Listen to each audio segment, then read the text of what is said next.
A graça e a paz do nosso Senhor Jesus Cristo, o amor do Pai e a comunhão do Espírito Santo de Deus esteja com cada um de nós agora e para sempre. Amém.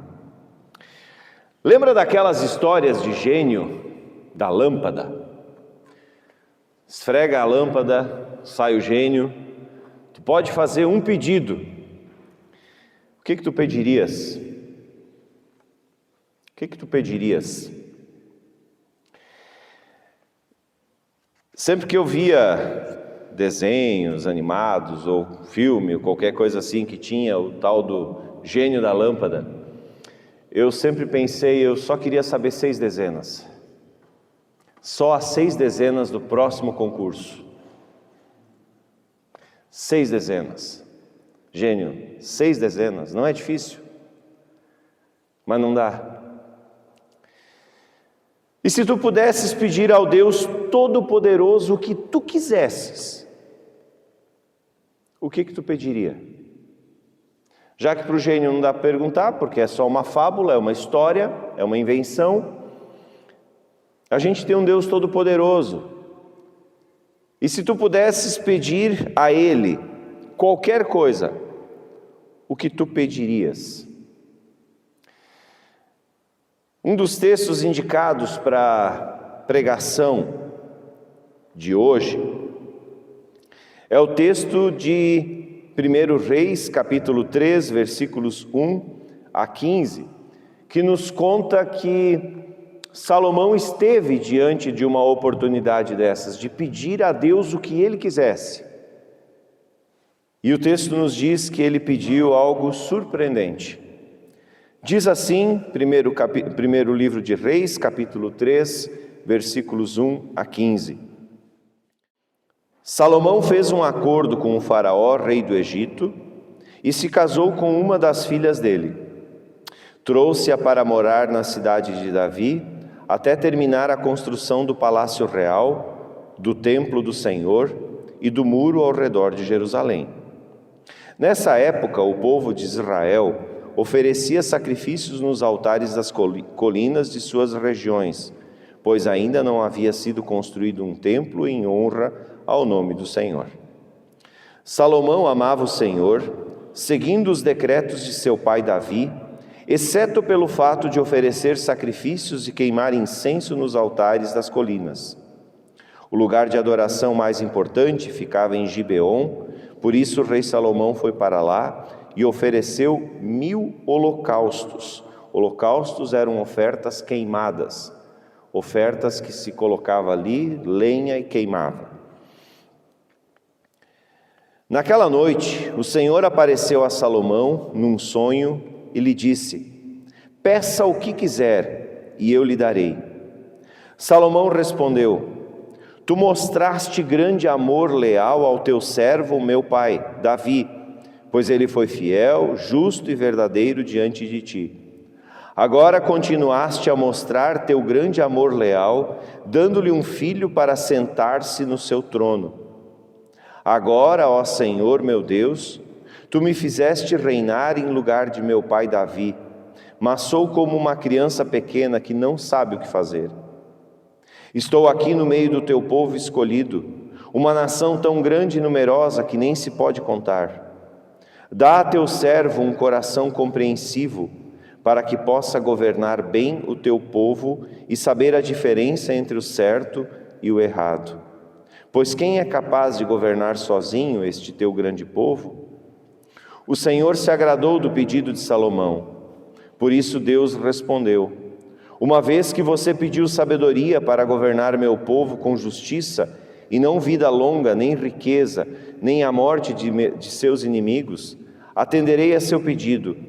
Eu lhe darei um coração sábio e compassivo, como ninguém teve nem jamais terá. Também lhe darei o que não pediu, riquezas e fama. Nenhum outro rei em todo o mundo se comparará a você pelo resto da sua vida. E se você me seguir e obedecer aos meus decretos e mandamentos, como fez seu pai Davi, eu lhe darei vida longa. Então Salomão acordou e percebeu que tinha sido um sonho. Voltou a Jerusalém e se colocou diante da arca da aliança do Senhor, onde apresentou holocaustos e ofertas de paz. Depois ofereceu um grande banquete a todos os seus oficiais. Queremos orar? Senhor, muito obrigado porque Tu nos presenteias nesta manhã com esta palavra tão preciosa do primeiro livro dos Reis. Senhor, que o Teu Espírito Santo fale a nós e que nós possamos compreender o que Tu queres nos dizer nesta manhã e que nós não apenas entendamos, mas também saiamos daqui dispostos a viver esta palavra com profundidade, com sinceridade e com integridade. Ajuda-nos, Senhor, a entender o que Tu queres nos dizer e também, ó Deus, a viver a Tua palavra. Assim oramos no nome do Senhor Jesus. Amém. Querida comunidade, Salomão foi o sucessor de Davi. Davi foi o maior rei de Israel. Foi o maior governante que Israel teve. Embora de uma estatura muito pequena, era um grande homem. Um grande homem. E Salomão, então, tornou-se o sucessor de Davi. Só que não era um sucessor qualquer. Davi foi rei por 40 anos. E suceder alguém que esteve no poder por 40 anos e que foi um grande homem, um grande imperador, um grande líder, não é tarefa fácil, e Salomão sabe disso. E quando ele está então oferecendo holocaustos nos morros, nos montes, nas montanhas, nas colinas, ele tem um sonho. Aqui temos um primeiro problema na vida de Salomão.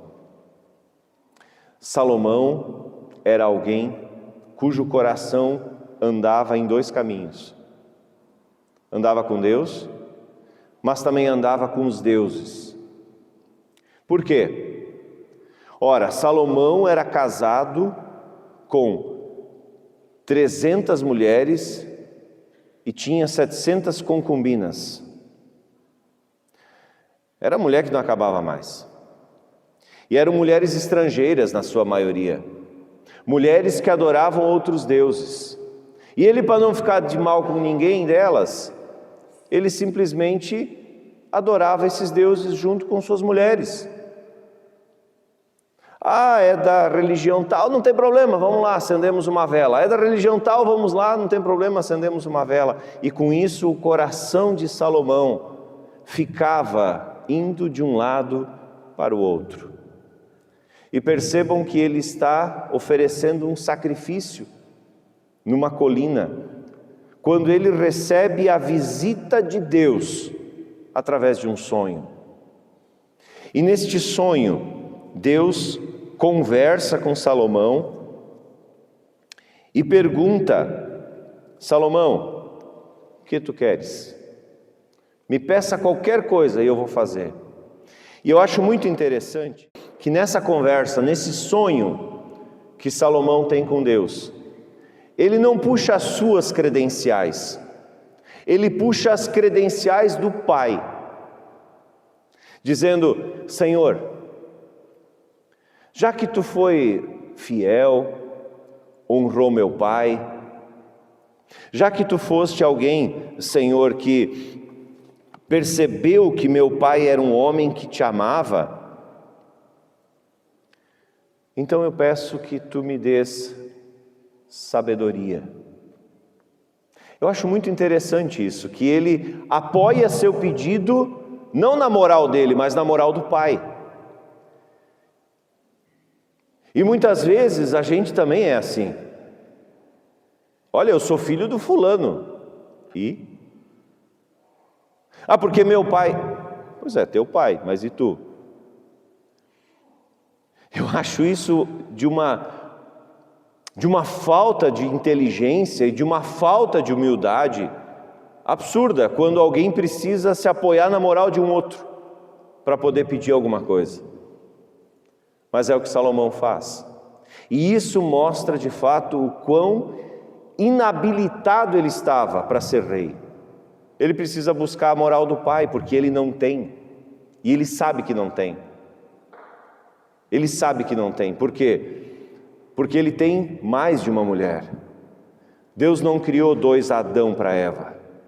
Deus criou o Adão para Eva, a Eva para o Adão. Deus não criou 2 Evas para o Adão. Ele sabia da situação dele. E ele se apoia no seu pai para fazer o pedido. Aqui eu quero fazer uma primeira parada.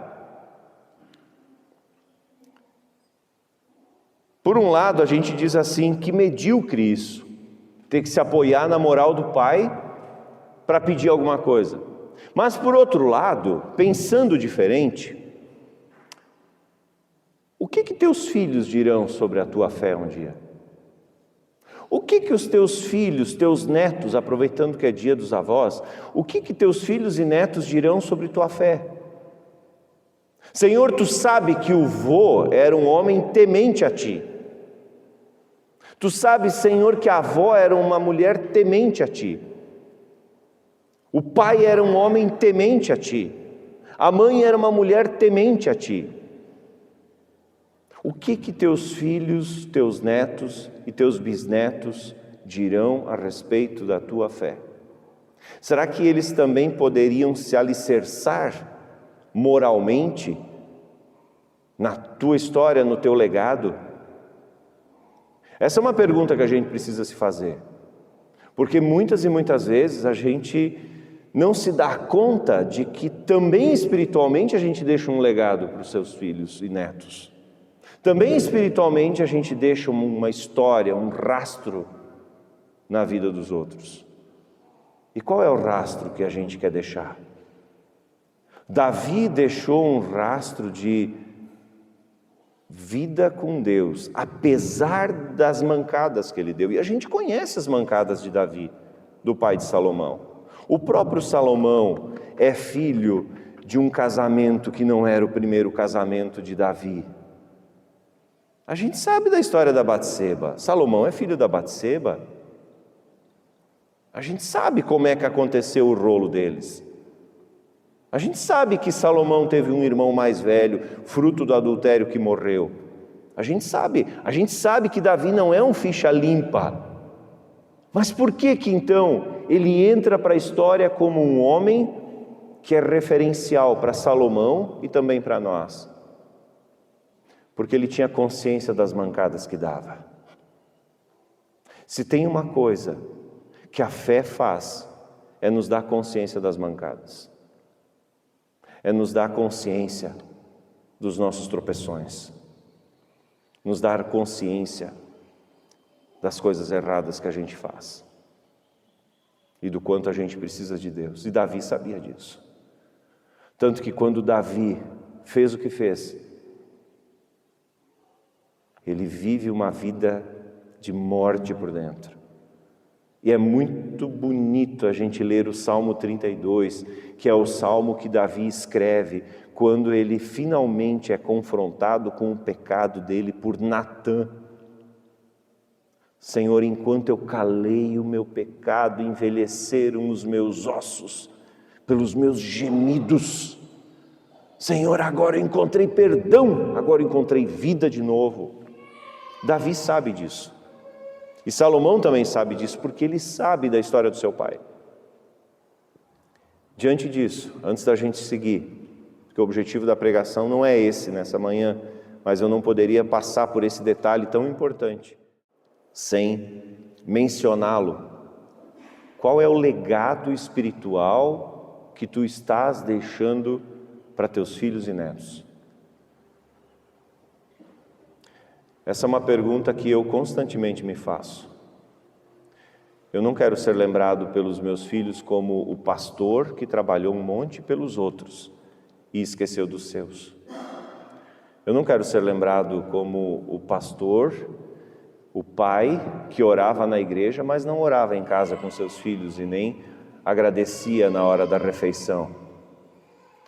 Eu quero ser lembrado como o homem que na igreja e em casa e na sociedade era o mesmo, que adorava, temia a Deus e que era consciente das suas mancadas. E ontem ainda, eu me flagrei da minha pecaminosidade. Eu fui a Taió fazer o casamento de um amigo meu do tempo de colégio, aquele que a gente considerava um caso perdido, sabe? E que casou com o grande amor da juventude dele, uma outra colega de colégio. Nós éramos numa turma muito próxima de amigos assim, e os dois sempre se gostaram e ontem finalmente casaram depois de 30 anos. Eles tiveram relacionamentos outros que não deu certo, enfim. E no caminho para Taió, eu estava indo atrás de um Gol branco e de repente a caroneira do carro baixou o vidro, pegou uma latinha de cerveja que ainda estava pela metade e foi despejando. Na hora o ódio me subiu assim. Sabe por quê? Porque ontem de manhã eu passei 2 horas no posto de gasolina esperando para lavar o carro da igreja. 2 horas para deixar o carro limpo. E a primeira coisa que lambuzou foi o para-brisa. E se não bastasse isso, aí o meu ódio saiu pelos cabelos. Ela pegou a latinha e jogou. Que vontade de parar, juntar essa latinha, acelerar, encostar do lado, mandar ele baixar o vidro e jogar para dentro do carro dele. E o pior é que esse casal porcalhão é de Taió, porque ainda tem aquela placa antiga. Que vontade de dizer a placa desse carro, mas eu não vou fazer isso. Porque esse negócio vai para o ar, depois a gente não tem noção de onde é que isso vai parar. E meus filhos viram toda a minha raiva. A minha esposa só me encostou e disse: foca no principal, tu vai casar teu amigo. E eu tive que lidar com aquele ódio, porque isso me deixa muito nervoso. Por ter lambuzado o carro, mas também, especialmente, por ter jogado uma latinha no meio ambiente. Isso não se faz. Guarda, descarta no lugar certo. Mas eu quero ser lembrado pelo pai que ficava tiririca da vida, com a raiva saindo pelos cabelos, mas que também ao mesmo tempo reconhecia e dizia: ó, galera, foi mal. O pai não devia ter agido dessa forma. Como Salomão olhava para o seu pai, assim como teus filhos e netos olharão para ti. Mas adiante, Salomão, ele pede algo muito raro. Ele pede sabedoria. Ele pede sabedoria. Olha, a raridade do que ele pede é ainda maior nos nossos dias, em tempos de 6-7, em Pharma Aura, inteligência artificial. O que ele pede é algo absurdamente raro: sabedoria.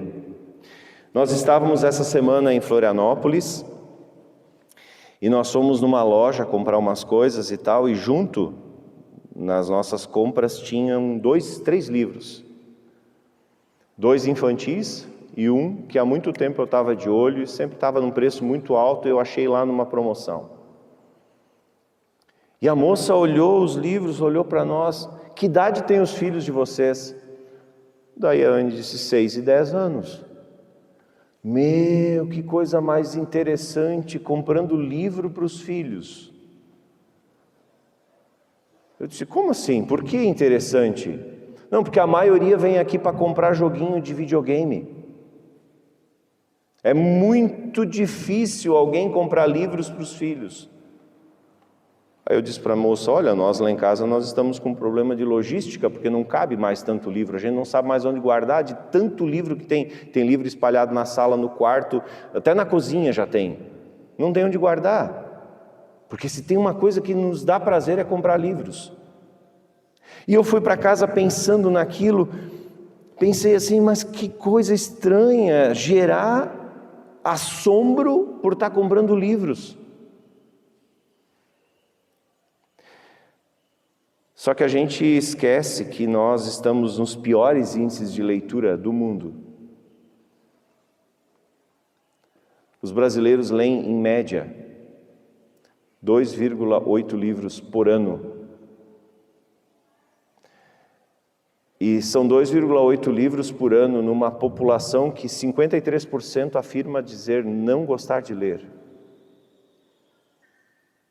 Aí a gente entende por que Six Seven, Pharma Aura e outras baboseiras ganham espaço. Porque a turma não lê.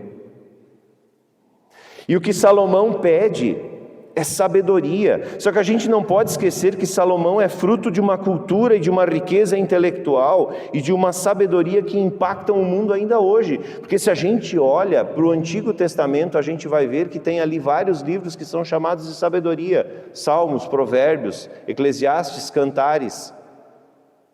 São livros de sabedoria. Provérbios é uma delícia de a gente ler. Cantares é uma delícia de a gente ler em casal, como homem, como mulher. A gente não tem acesso a toda a riqueza intelectual do Antigo Testamento porque a gente dificilmente tem acesso à literatura rabínica, que são os professores do Antigo Testamento. Porque somos cristãos, a gente tem um olhar mais para o novo, mas o Antigo Testamento é fonte de uma riqueza cultural extraordinária. E Salomão é fruto dessa riqueza. E mesmo assim, ele pede sabedoria. Segundo ponto, e o ponto principal dessa mensagem nessa manhã, fé cristã é uma fé que não é ignorante. A fé cristã, a fé em Jesus, não é uma fé ignorante. Ela não ignora a ciência. Ela não ignora a tecnologia, ela não ignora que por trás de uma vacina, por trás de um medicamento, que por trás de um tratamento existem anos de estudo, de dedicação. A fé cristã não ignora isso. O nosso cemitério estaria abarrotado de túmulo de crianças se não fossem as vacinas. E por trás disso tem gente que estudou uma vida inteira. A fé cristã não ignora a ciência, a fé cristã não ignora as grandes perguntas da vida. A fé cristã não ignora as descobertas da astronomia. A fé cristã não desconsidera o fato de que nós conhecemos muito pouco sobre o mundo e a natureza. A fé cristã é uma fé de perguntas, que quer saber. Por isso, queridos, a fé cristã, ela não ignora jamais uma oração como essa que Salomão fez, dizendo: Senhor, me dá sabedoria para discernir o certo do errado. Isso eu acho muito legal no pedido que ele faz. Senhor, eu quero poder discernir o certo do errado. E nos dias atuais, isso é mais do que necessário, aprender a discernir o certo do errado. Por quê? Porque a gente já parece que perdeu a noção de certo e errado. A gente vive esse caos, essa confusão, onde o certo é visto como errado, ultrapassado, e o errado é visto como moderno, como dos nossos dias. Peraí, mas tem alguma coisa errada nessa história? E Salomão diz: Senhor, eu quero saber discernir o certo do errado.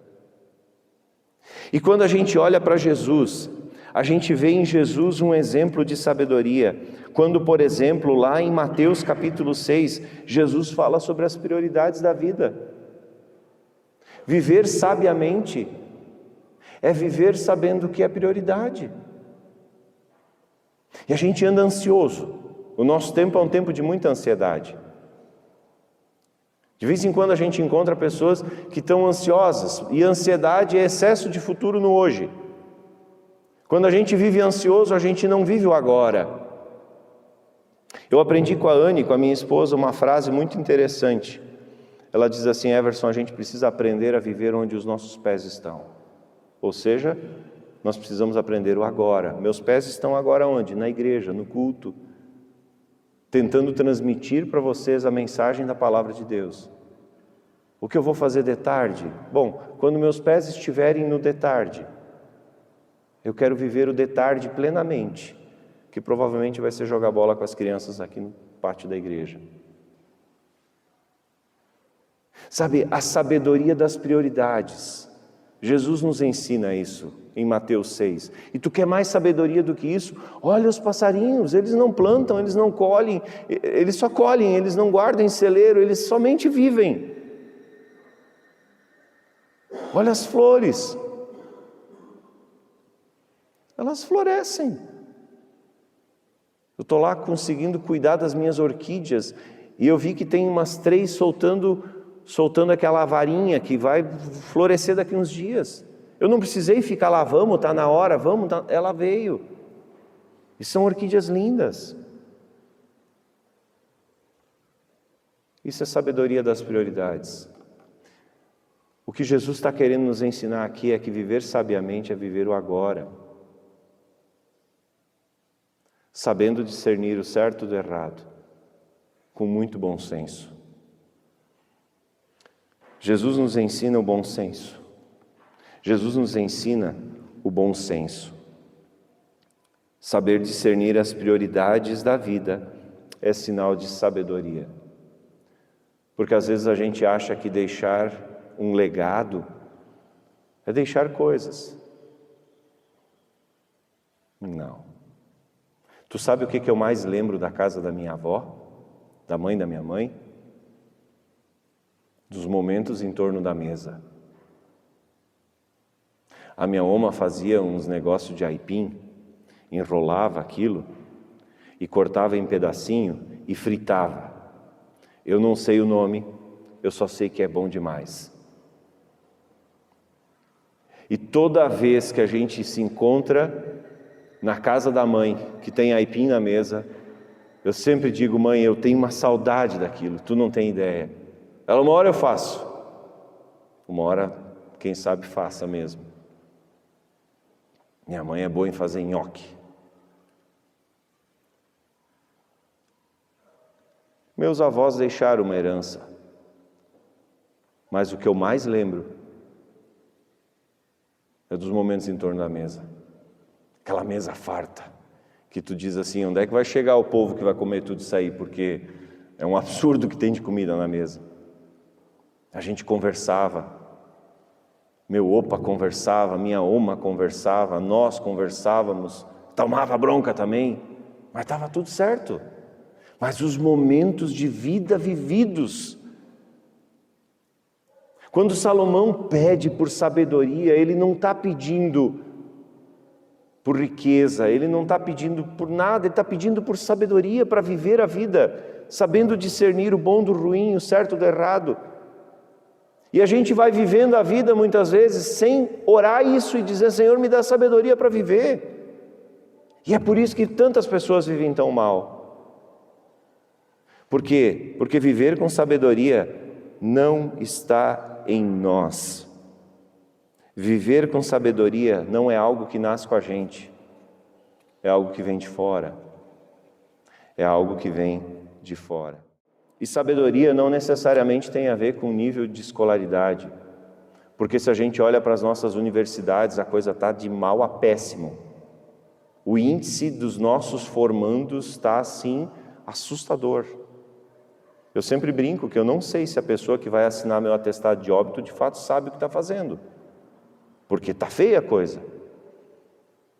Num país de gente que não lê, o que mais tem é formação EAD. Cá entre nós, formação EAD é para quem é muito disciplinado, para quem estuda feito um doido, sem ter alguém cobrando. É essa a realidade do brasileiro? Acho que não. Então, sabedoria não é formação escolar. Formação escolar é importante, uma boa formação acadêmica é boa, isso não é ruim. Pelo contrário, a fé nos leva a querer saber mais, a sermos cientistas. Nós deveríamos ter muito mais pessoas cristãs na ciência, nas áreas de tecnologia. Mas o que nós mais precisamos, enquanto filhos e filhas de Deus, é de sabedoria, para saber discernir o bom e o mal. Só que aí, por outro lado, A gente vê a realidade cristã, evangélica brasileira, onde as pessoas dizem assim: eu leio a Bíblia e isso basta. Ótimo, que bom que tu lês a Bíblia. Mas deixa eu te dizer, meu irmão, que mesmo a Bíblia precisa de leitura em paralelo, porque senão tu não entende ela. A Bíblia não entendida vira motivo para fundamentalismo. E é inadmissível que no ano de 2026, com tantos avanços intelectuais, científicos, a gente ainda esteja defendendo pessoas que se dizem cristãs, ainda estejam defendendo a inferioridade das mulheres. Gente, cadê o bom senso? Se tu estuda sério a Bíblia, tu vai perceber o quê? Que a Bíblia diz que Deus criou homem e mulher. Os dois foram criados. E deixa eu dar uma moral para as mulheres. Primeiro a gente faz o rascunho, depois faz a obra-prima. Não é verdade? É a piada que tem. Primeiro Deus fez o rascunho, o Adão. Depois Deus disse: eu posso melhorar. E fez as mulheres. A Bíblia estudada sem estudo aprofundado vira fundamentalismo, vira perda de bom senso. Vira, ao invés de liberdade e vida eterna, vira opressão e escravidão. Gente, tem igrejas aí, que eu fico assustado com o que estão ensinando. Existem princípios da palavra que são absolutamente inegociáveis. Mas a gente sempre tem que entender essa Sagrada Escritura no contexto dela. E isso requer sabedoria. Isso requer estudo. Ela precisa ser bem interpretada. Do contrário, ao invés de termos uma espiritualidade que traz edificação, ela traz castração e ela tira o bom senso e a liberdade. Queridos, o que eu quero nessa manhã é chamar a atenção para duas coisas. Quando Salomão conversa com Deus, ele puxa as credenciais do seu pai. Primeira pergunta: quais as tuas credenciais para os teus filhos e netos um dia? Segundo, a credencial que a gente precisa deixar para os nossos filhos e netos é a credencial de alguém que buscou sabedoria. Eu não falo aqui de formação acadêmica, eu falo aqui de formação de vida, de saber discernir certo do errado, de saber dizer: eu não me envolvo nisso, porque meu Deus não quer isso. Eu não faço isso, porque meu Deus não quer isso. De saber que tem coisas que envergonham a Deus e envergonham a gente. E de que tem coisas que exaltam a Deus e que deixam um legado, uma marca positiva na vida dos seus filhos. Talvez agora tu digas assim: pois é, pastor, mas e quem já viveu uma vida toda torta? Faz o quê? Primeiro, que existe a possibilidade de recomeço. Nosso Deus é o Deus do recomeço. Se a vida estava toda torta até agora, então começa a viver a vida reta, a partir da palavra, dos princípios e da sabedoria de Deus. Faz desse livro um manual de vida, um manual de fé. Tem coisas muito difíceis de se viver aqui dentro. Quando diz, por exemplo, ama teu próximo como a ti mesmo, aquele cidadão, aquela pessoa que ontem jogou aquela meia latinha de cerveja pela janela, lambuzando o para-brisa do meu carro e a frente do meu carro, que eu lavei, eu mandei lavar com tanto capricho ontem, e jogou a latinha fora, na natureza, ama um miserável desse. Quando tu tem vontade de esganar. Mas que bom que do lado Deus colocou uma esposa que disse assim: calma, foca no mais importante. Ela foi mais sábia que eu. Porque a minha raiva ia mudar a situação que aconteceu. O para-brisa está sujo, vou ter que limpar de novo.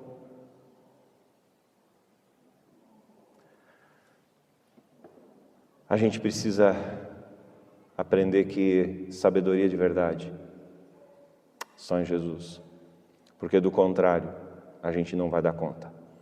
E Salomão sabia disso. Salomão sabia disso. Que nós possamos também saber disso e perceber que nós precisamos urgentemente orar a oração de Salomão. Senhor, me dá sabedoria para discernir o certo do errado, para poder deixar, assim como o pai de Salomão deixou, um legado de vida, de fé, um legado de uma história vivida na presença do Senhor. Que Deus abençoe e guarde a vida de cada um de nós. Amém.